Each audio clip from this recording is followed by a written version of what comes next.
Our next panel is going to dig into this theme and is hosted by our partner, BCW. It's titled Purpose Washing and Authentic Storytelling. So join me in welcoming to the stage Dan Doherty, EVP and North America Practice Lead, Global Corporate Affairs at BCW, Deb Freeman, Chief Strategy Officer, North America at BCW, and Dr. Susan Harvey, VP Worldwide Medical Affairs at Hologic, Inc. So welcome to the stage, folks.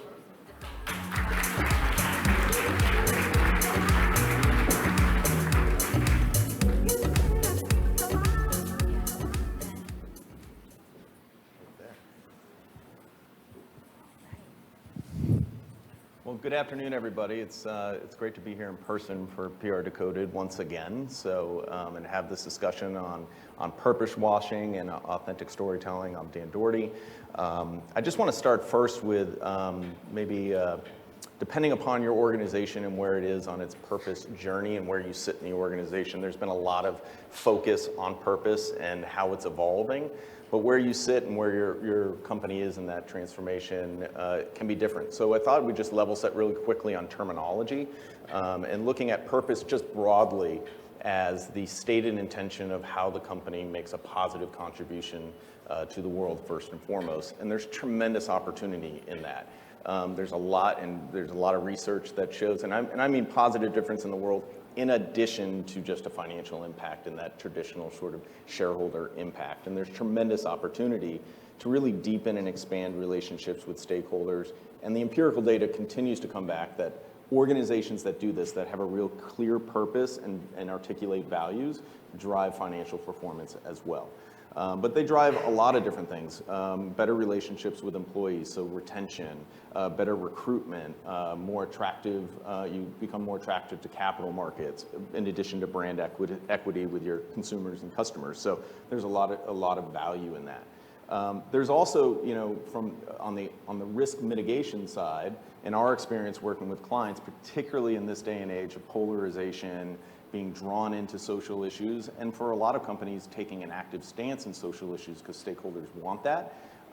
There's a lot of reputational risk mitigation for companies that truly define their purpose and have those values, that have that North Star to rely on. It allows them to be more nimble and react faster to developing reputational issues, to be more demonstrable in how they approach certain policies and certain government regulations that are emerging. All of those things are really valuable from both the opportunity side and the risk mitigation side. And we're going to talk a little bit more about that in a couple minutes. I think additionally, in terms of a framework for purpose and sort of how do you get to that purpose, what are the elements that go into purpose? I think Hubert Jallet, former Best Buy CEO, I really like his framework. I rely on that a lot. Probably a lot of you know that. He's now affiliated with Harvard Business School. But his framework, really had 4 components, right? Which is first and foremost is addressing a world need. And that can be a need that's very humanistic and big, but can also be a world need based upon your stakeholder. It can be a consumer segment, for example, A. B, that you're uniquely positioned to deliver on that need, either in terms of a product, a service, but it can also be just geographic reach. We just heard about UPS and their ability to reach places, right? So there's different ways to leverage the organization against that need. I think the third one is really passionate employees from top to bottom on that purpose. And then lastly, and this is an important consideration, is being able to drive economic value, because being able to realize that purpose and make a difference, you need the resources to be able to do that. So all 4 of those sort of have to work together. Purpose washing, lastly, for those that sort of find themselves in that pitfall, particularly as purposes evolve and expectations of how you deliver on purpose continue to get higher. In our experience, it's typically organizations that it's more of a mistake of the mind than a mistake of the heart. They're not operationalizing it in the right way. They're falling short of communicating what they're doing, how they're doing it, or resourcing it. And that can be, from an organization that's transforming around purpose, and I know you're going to talk a little bit about that. There are organizations that are more recently formed that were formed around purpose. There are organizations that are trying to make purpose part of their DNA, and so there's different challenges that go along in that, and we'll talk a little bit about that. We talk broadly about a purpose platform. A lot of purpose platform revolves today around sustainability challenges, biodiversity, decarbonization, climate change, et cetera, but there's a lot of other ways companies show up. Again, UPS in terms of helping people in need, but also in terms of equities and outcomes, whether it be income inequities and some of the outcomes around those, but also there have been a ton, Deb, you're going to speak to this right now, in terms of healthcare equity and outcomes. Yeah. I mean, I think we all have seen post-pandemic so many brands that have no right to even speak about health and health equity, jumping on the bandwagon, right? Purpose, purpose, purpose, healthcare, healthcare, healthcare, let's jump on it. And that's dangerous. Not only is it irresponsible, it's dangerous. We like to say that with great purpose comes great responsibility. And so with that, I'm very, very happy to introduce a company and a woman who is beyond credible in this space. I'd like to introduce Dr. Susan Harvey. I'm going to try to get her, I'm a title person, so I want to make sure I get it right. The Vice President of Worldwide Medical Affairs for our client, Hologic, which is a medical and technology company that does something very close to my heart, which is to improve the health care and the well-being of women worldwide. They have a huge purpose, a great purpose. And so Susan, I think you're, first of all, welcome. It's amazing to have you here and amazing to hear all the things that you and your organization are doing to benefit women. And I thought it would just be great for you to talk about your approach to purpose, right? And for everyone in this audience just to understand the great things that Hologic is doing and taking sort of all the things that Dan was outlining and defining purpose. If you could just give us your take on it all. Well, thank you for the introduction. That is a big question. So there you go. Start with the big ones. We'll start with the big one. So as you've shared, Hologic is a technology medical device company focused on championing women's health. And my background is that I came to Hologic several years ago after 30 years in academic medicine practicing breast imaging. And I initially moved into the breast and skeletal health division of Hologic and now into corporate communications. So Hologic is a publicly traded company. So the goal is to make more profit this year than last year. But what Hologic has been able to do is deploy techniques, purpose, and operationalize so that doing well financially also allows us to do good in the world.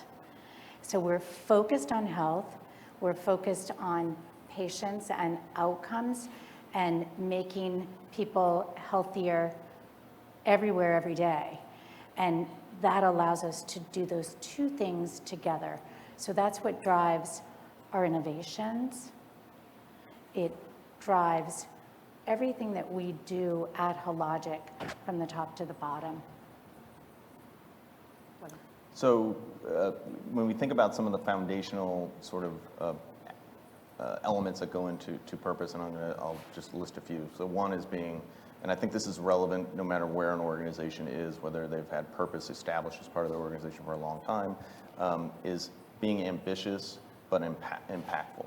Making sure that you have goals that that set the limit a little bit, but are able to demonstrate a positive contribution in terms of how you're impacting the world. And that needs to evolve, right? That needs to be year over year as the problem changes around you, your impact, the organization changes. How do you guys address sort of how you look at on a year by year perspective?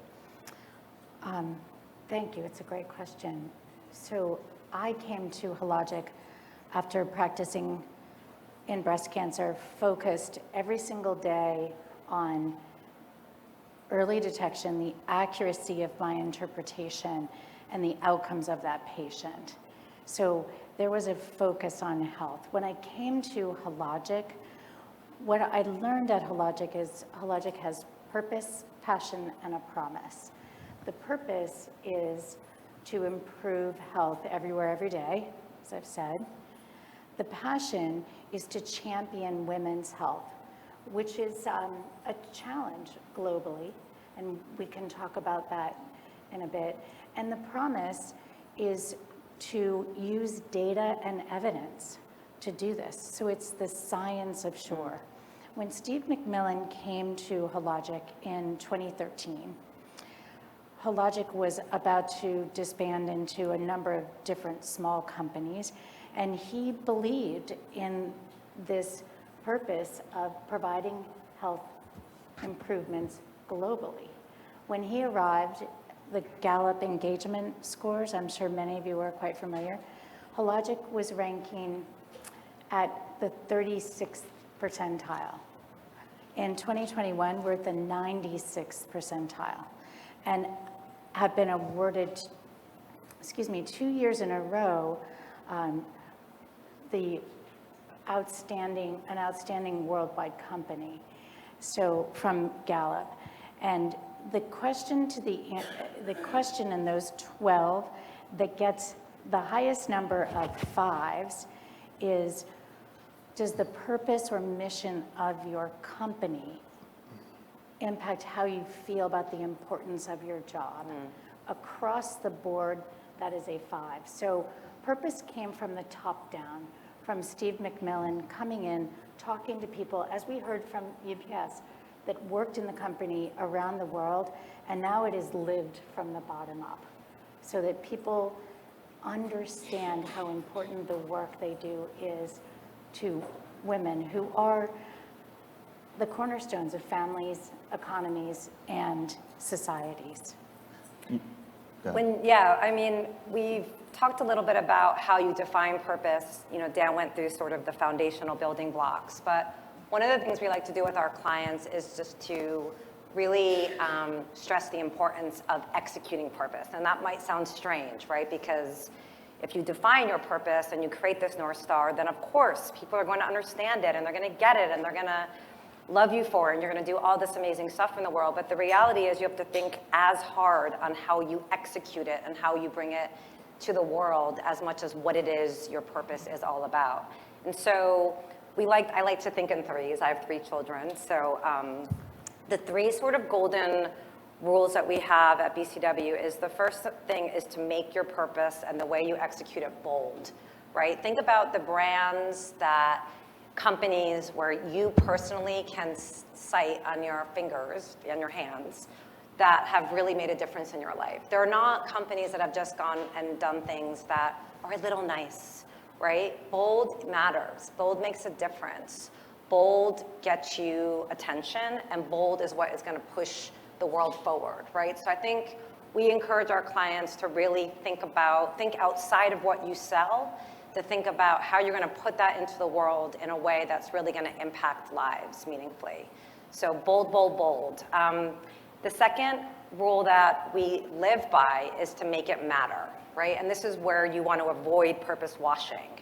Everyone's doing sustainability, let's do that. Everyone's doing healthcare, let's do that. That's not going to make a difference. You need to think about what you stand for and then think about what the world actually needs. What's the missing hole that needs to be filled, right? What is society and all of the institutions that we used to rely on not doing anymore, and how can we authentically fulfill that role? It's not easy to get to that. It takes a lot of discussion, it takes a lot of guts. But thinking about what really is needed and what's going to truly improve people's lives are 2 of the biggest things that we think about when we think about executing purpose.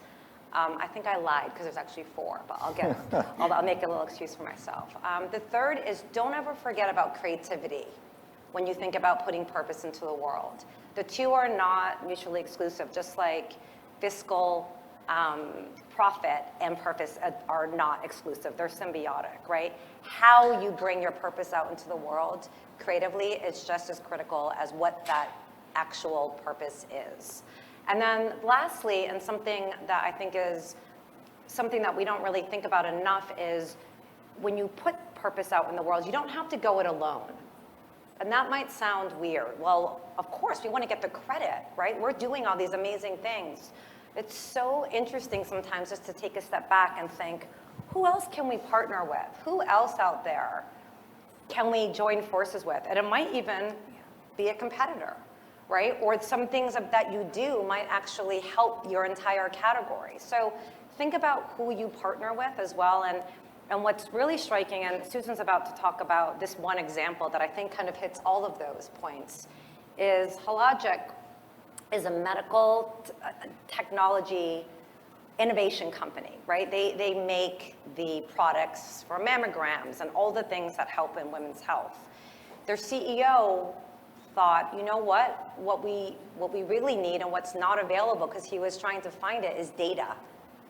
Data, global data, benchmarkable, measurable data that tracks women's health. So he decided to go back to his organization and say, let's create the first ever global women's health index. And oh, by the way, let's partner with Gallo to do it, because we can't do this alone.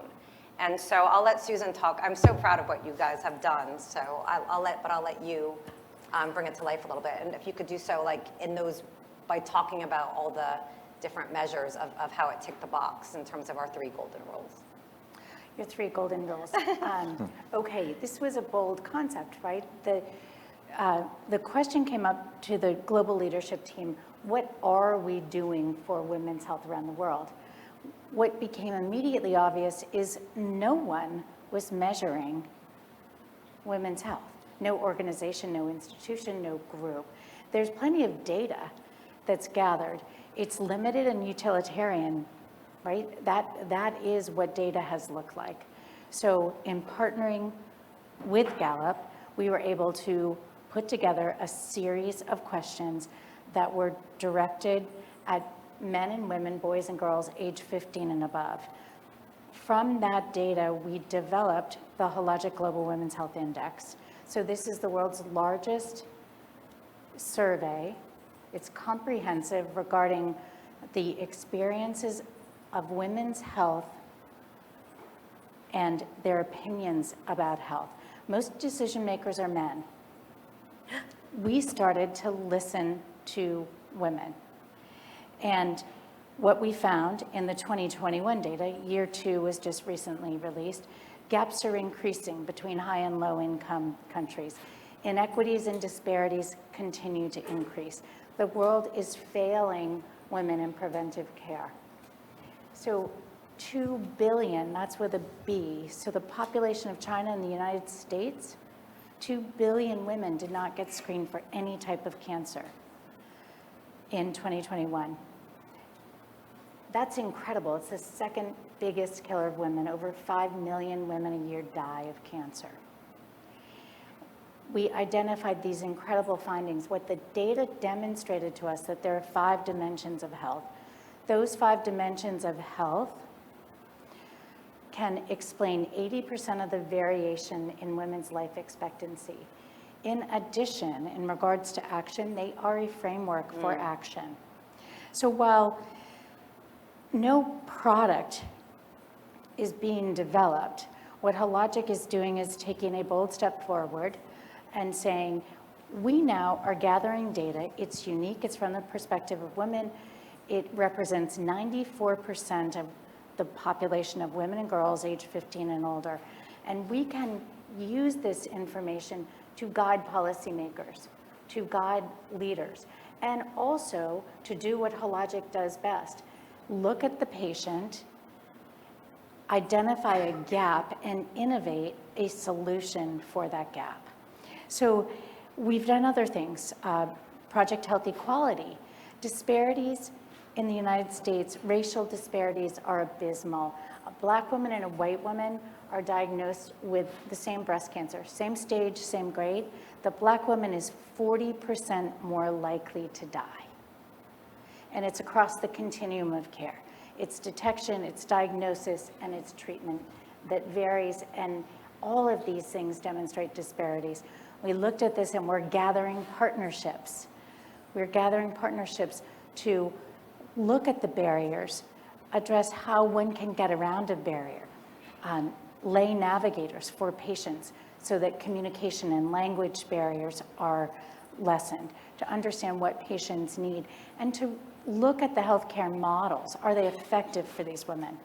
We've also put forward a global access Access Initiative, which has been based for the last 10 years in sub-Saharan Africa.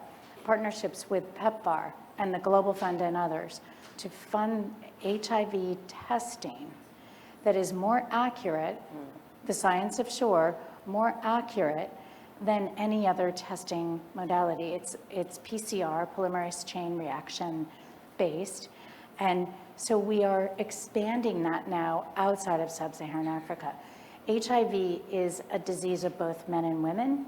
In sub-Saharan Africa, that is focused on women. There's a long story behind that, but it is focused on women. So again, it drives to the passion as well that we are champions for women's health. We have partnerships with the WTA, Women's Tennis Association. So we have athletes and legends talking about their own health and advocating for other athletes and for other women around the world. They come from all over the world and they bring this information home. Mary J. Blige, we had a Super Bowl ad. The point of Mary J. Blige was, let's go out and get screened.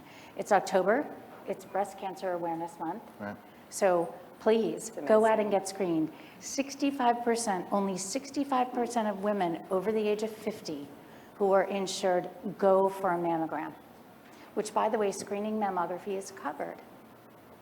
So take action and use your voice. Get your friends and your family and your neighbors to do this as That's well. good advice. I think you hit on a couple broad themes there in practice that are really applicable to everybody. One is in terms of being bold and how you think creatively about demonstrating your purpose.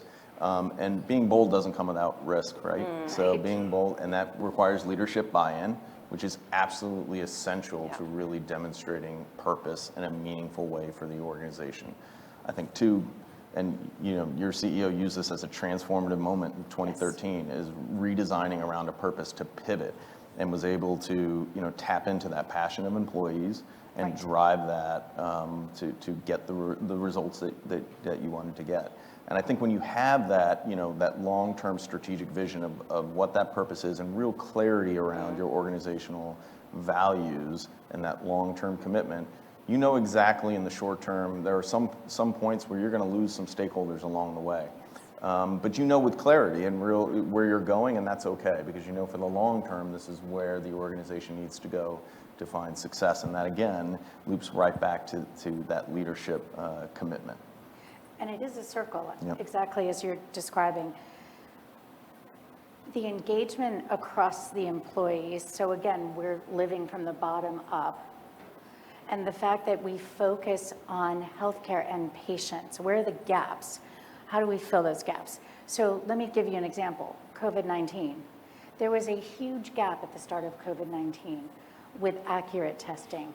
The Hologic Diagnostics Division developed an assay with polymerase chain reaction, so highly accurate type of assay for testing.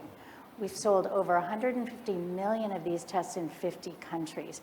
The challenge was the gap, there was no detection. Hologic solved that. If we look at breast cancer, so I'm old enough, I started reading film screen mammography. Probably most of you have no idea what that even is. We then moved to digital and 3D. And Hologic was the innovator behind 3D. And it took over a decade to transform, to get providers and women and payers and the US government, Medicare, Medicaid systems to embrace this transformation in thinking. It has left us being more accurate, finding more cancers with fewer false positives. And what we've seen since 1991 is breast cancer mortality has dropped 40% in the US. 40%. Now that's treatment as well, but we all know that at a late stage, treatment is not going to save a stage 4 diagnosis of breast cancer. So it is spread across the continuum. Cervical cancer, the same thing. Hologic owns both PAP and HPV. And again, we've had cervical cancer drop down into about the 12th biggest cancer killer of women. It was at the very top. So all of these things have been purpose-driven. They have been very effective financially, which allows us to support the Hologic Global Women's Health Index, Project Health Equality, and other projects. No, it's super, I mean, I don't think it gets more inspiring than that. And I think what we are trying to do back at the ranch, back at the agency, is really think about what the next era of purpose is going to be, because clearly we are living in the era of purpose. Purpose is no longer on the sidelines, right? It is central. And it's so, I think, exciting to see brands and companies really using it in their central marketing now and not off to the side in CRM projects and whatnot. And so we are about to launch, very excited, our new social purpose capability at BCW, because we've been thinking a lot about how can we be better at helping our clients put purpose out in the world that really benefits people. And so we have a philosophy around moving people in order to move the world forward. And so we have defined a new capability called People in Purpose, and it's to co-create purpose alongside with the communities and the people that they impact. So sometimes we kind of looked at ourselves and said that a lot of purpose is sometimes developed in boardrooms without the people that they actually impact. So we're going to be opening the doors and inviting community leaders, civic leaders, policymakers, cultural experts, different kinds of people who are actually going to be impacted by the purpose that we create to join hands with us throughout the entire process, not just at the end when we're testing, but right from the beginning, in order to create purpose that truly benefits and moves the world forward and improves people's lives. So we just want to say thank you for listening to us. Thank you, Dan, and thank you, Susan, for your incredible inspiration today. And thank you, PRDecoded. And go get your screenings. And get your screenings. Get the screenings.